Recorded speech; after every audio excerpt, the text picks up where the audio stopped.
श्रीसुदर्शनषट्कम्। सहस्रादित्यसङ्काशम् सहस्रवदनम् प्रभुम् सहस्रदम् सहस्रारम् प्रपद्येऽहम् सुदर्शनम्।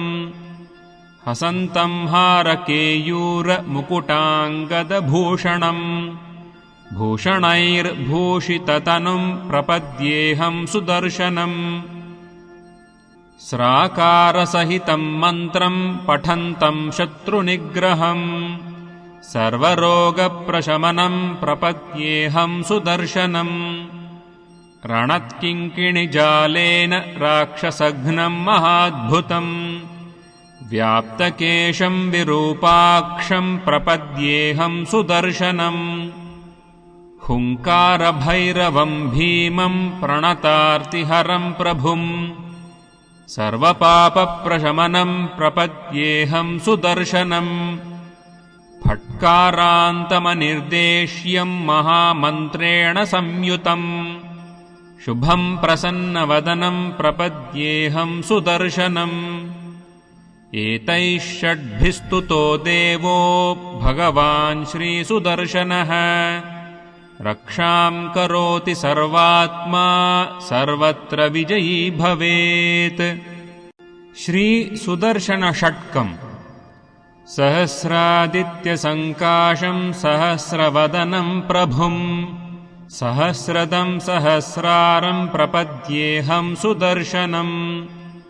हसन्तम् हारकेयूरमुकुटाङ्गदभूषणम् भूषणैर्भूषिततनुम् प्रपद्येऽहम् सुदर्शनम्। स्राकारसहितम् मन्त्रम् पठन्तम् शत्रुनिग्रहम् सर्वरोगप्रशमनम् प्रपद्येऽहम् सुदर्शनम्। रणत्किङ्किणिजालेन राक्षसघ्नम् महाद्भुतम् व्याप्तकेशम् विरूपाक्षम् प्रपद्येऽहम् सुदर्शनम्।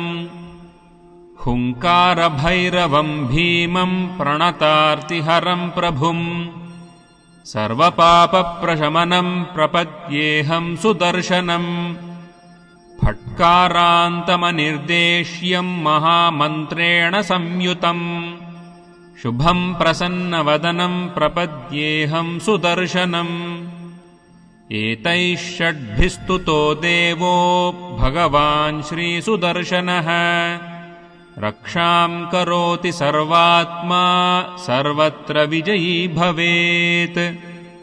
श्रीसुदर्शनषट्कम्। सहस्रादित्यसङ्काशम् सहस्रवदनम् प्रभुम् सहस्रदम् सहस्रारम् प्रपद्येऽहम् सुदर्शनम्।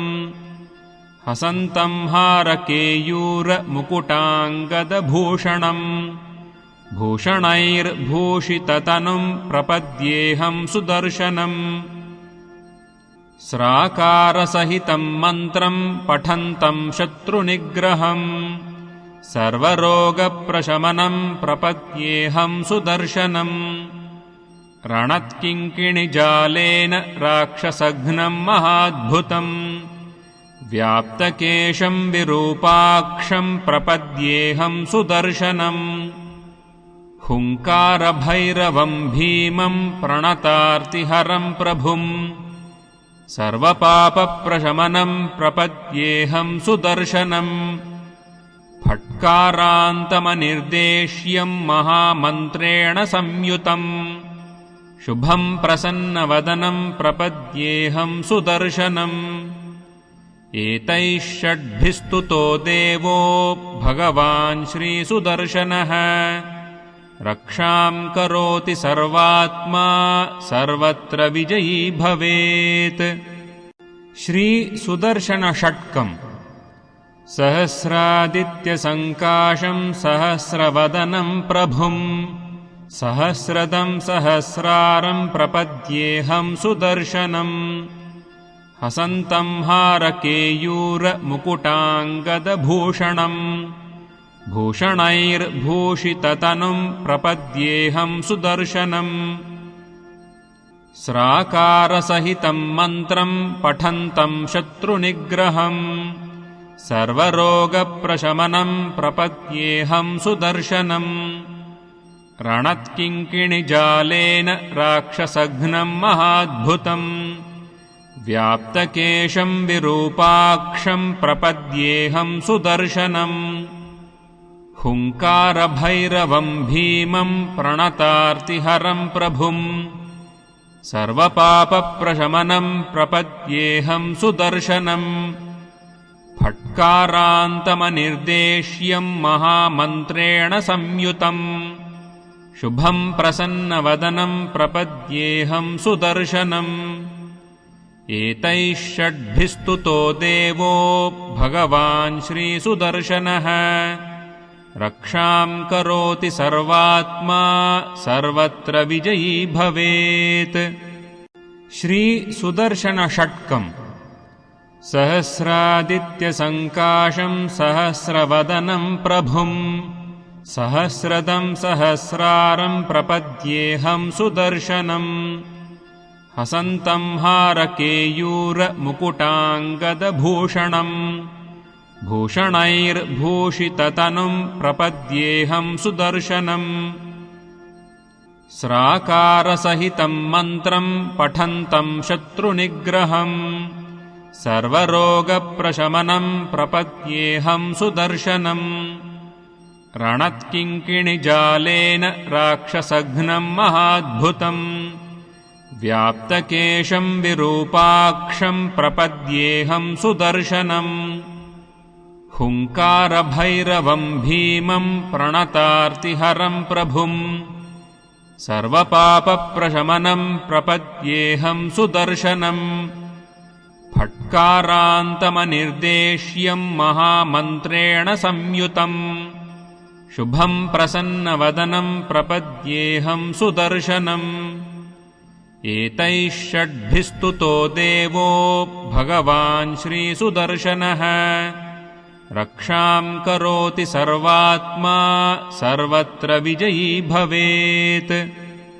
श्रीसुदर्शनषट्कम् सहस्रादित्यसङ्काशं सहस्रवदनं प्रभुं सहस्रदं सहस्रारं प्रपद्येऽहं सुदर्शनम् हसन्तं हारकेयूरमुकुटाङ्गदभूषणम् भूषणैर्भूषिततनुं प्रपद्येऽहं सुदर्शनम् स्राकारसहितं मन्त्रं पठन्तं शत्रुनिग्रहम् सर्वरोगप्रशमनं प्रपद्येऽहं सुदर्शनम् रणत्किङ्किणिजालेन राक्षसघ्नं महाद्भुतम् व्याप्तकेशं विरूपाक्षं प्रपद्येऽहं सुदर्शनम् हुङ्कारभैरवं भीमं प्रणतार्तिहरं प्रभुम् सर्वपापप्रशमनं प्रपद्येऽहं सुदर्शनम्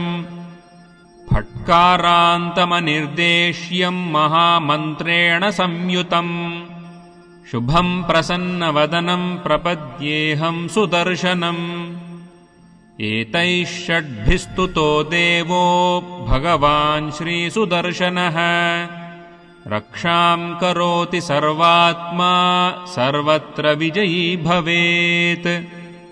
श्रीसुदर्शनषट्कम् सहस्रादित्यसङ्काशं सहस्रवदनं प्रभुं सहस्रदं सहस्रारं प्रपद्येऽहं सुदर्शनम् हसन्तं हारकेयूरमुकुटाङ्गदभूषणम् भूषणैर्भूषिततनुं प्रपद्येऽहं सुदर्शनम् स्राकारसहितं मन्त्रं पठन्तं शत्रुनिग्रहम् सर्वरोगप्रशमनं प्रपद्येऽहं सुदर्शनम् रणत्किङ्किणिजालेन राक्षसघ्नं महाद्भुतम् व्याप्तकेशं विरूपाक्षं प्रपद्येऽहं सुदर्शनम् हुङ्कारभैरवं भीमं प्रणतार्तिहरं प्रभुम् सर्वपापप्रशमनं प्रपद्येऽहं सुदर्शनम्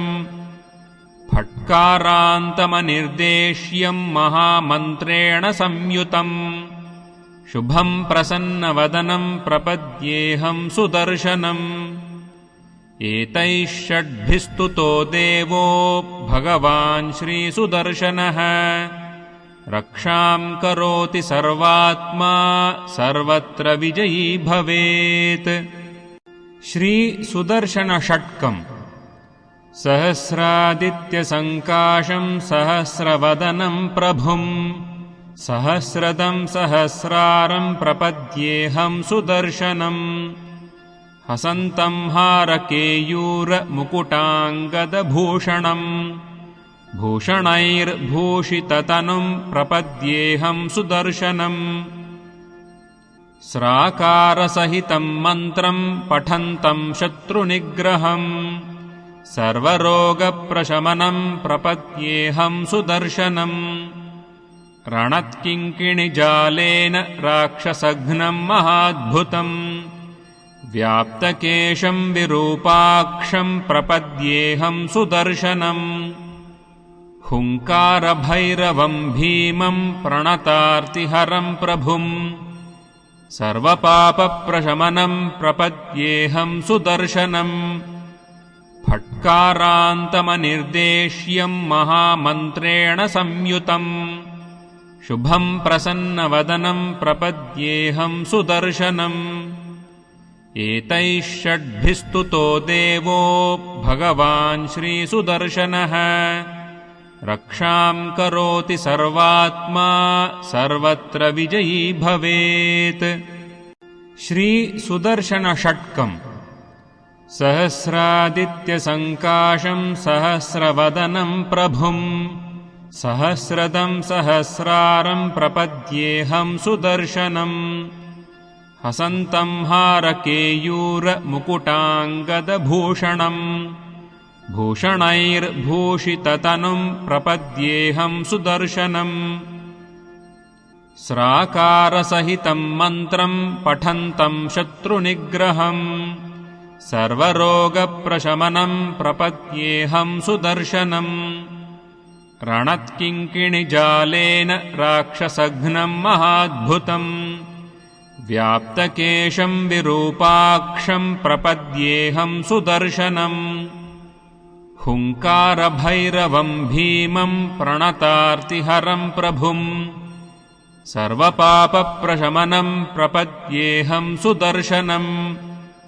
फट्कारान्तमनिर्देश्यं महामन्त्रेण संयुतम् शुभं प्रसन्नवदनं प्रपद्येऽहं सुदर्शनम् एतैः षड्भिस्तुतो देवो भगवान् श्रीसुदर्शनः रक्षां करोति सर्वात्मा सर्वत्र विजयी भवेत्। श्रीसुदर्शनषट्कम्।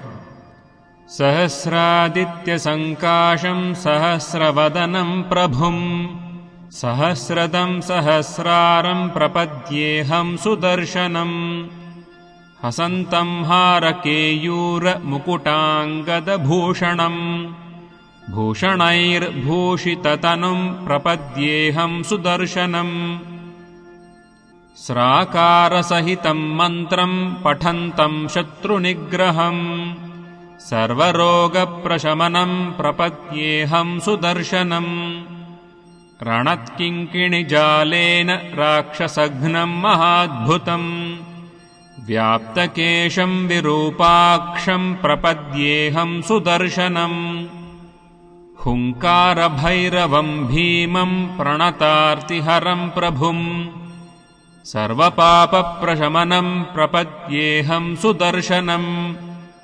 फट्कारान्तमनिर्देश्यं महामन्त्रेण संयुतम् शुभं प्रसन्नवदनं प्रपद्येऽहं सुदर्शनम् एतैः षड्भिस्तुतो देवो भगवान् श्रीसुदर्शनः रक्षां करोति सर्वात्मा सर्वत्र विजयी भवेत्। श्रीसुदर्शनषट्कम्। सहस्रादित्यसङ्काशं सहस्रवदनं प्रभुं सहस्रदं सहस्रारं प्रपद्येऽहं सुदर्शनम् हसन्तं हारकेयूरमुकुटाङ्गदभूषणम् भूषणैर्भूषिततनुं प्रपद्येऽहं सुदर्शनम् स्राकारसहितं मन्त्रं पठन्तं शत्रुनिग्रहम् सर्वरोगप्रशमनं प्रपद्येऽहं सुदर्शनम् रणत्किङ्किणिजालेन राक्षसघ्नं महाद्भुतम् व्याप्तकेशं विरूपाक्षं प्रपद्येऽहं सुदर्शनम् हुङ्कारभैरवं भीमं प्रणतार्तिहरं प्रभुम् सर्वपापप्रशमनं प्रपद्येऽहं सुदर्शनम् फट्कारान्तमनिर्देश्यं महामन्त्रेण संयुतम् शुभं प्रसन्नवदनं प्रपद्येऽहं सुदर्शनम् एतैः षड्भिस्तुतो देवो भगवान् श्रीसुदर्शनः रक्षां करोति सर्वात्मा सर्वत्र विजयी भवेत्। श्रीसुदर्शनषट्कम्।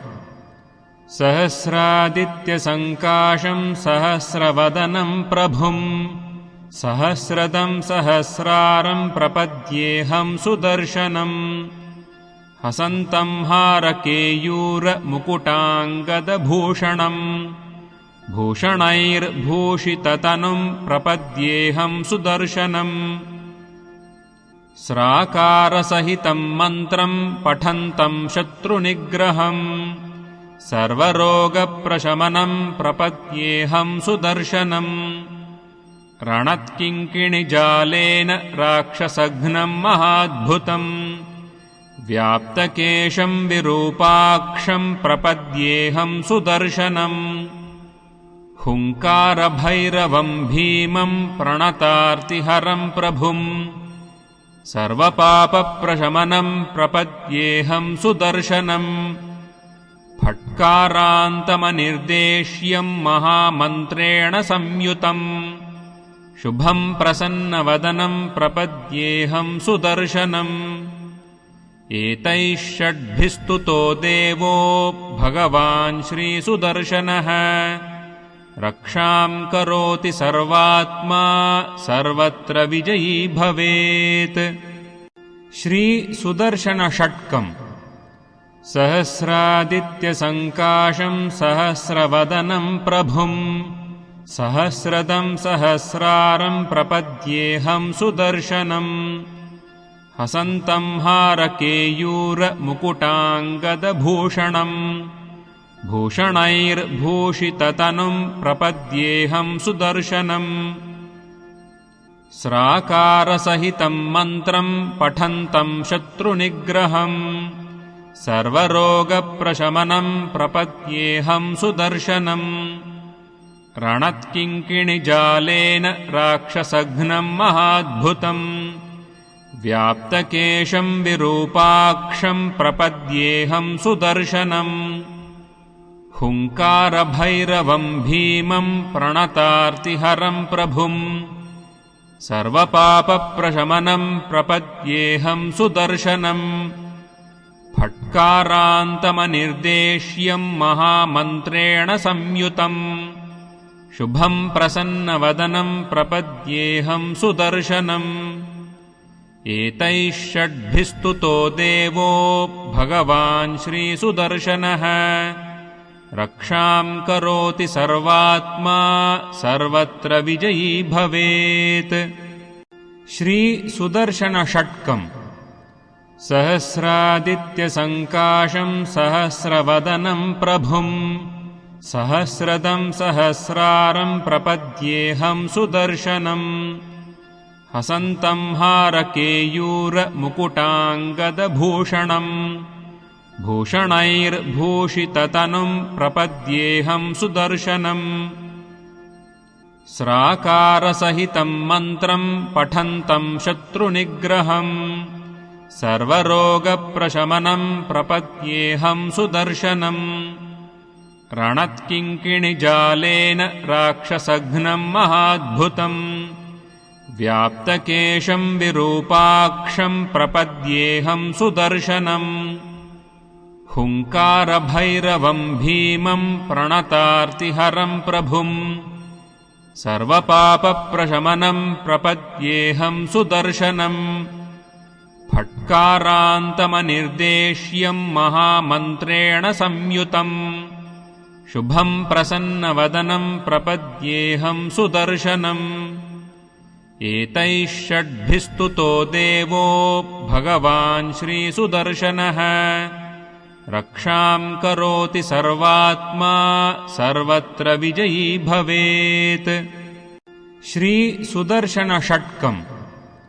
सहस्रादित्यसङ्काशम् सहस्रवदनम् प्रभुम् सहस्रदम् सहस्रारम् प्रपद्येऽहम् सुदर्शनम् हसन्तम् हारकेयूरमुकुटाङ्गदभूषणम् भूषणैर्भूषिततनुम् प्रपद्येऽहम् सुदर्शनम् स्राकारसहितम् मन्त्रम् पठन्तम् शत्रुनिग्रहम् सर्वरोगप्रशमनम् प्रपद्येऽहम् सुदर्शनम् रणत्किङ्किणिजालेन राक्षसघ्नम् महाद्भुतम् व्याप्तकेशम् विरूपाक्षम् प्रपद्येऽहम् सुदर्शनम् हुङ्कारभैरवम् भीमम् प्रणतार्तिहरम् प्रभुम् सर्वपापप्रशमनम् प्रपद्येऽहम् सुदर्शनम् फट्कारान्तमनिर्देश्यम् महामन्त्रेण संयुतम् शुभम् प्रसन्नवदनम् प्रपद्येऽहम् सुदर्शनम् एतैः षड्भिस्तुतो देवो भगवान् श्रीसुदर्शनः रक्षाम् करोति सर्वात्मा सर्वत्र विजयी भवेत्।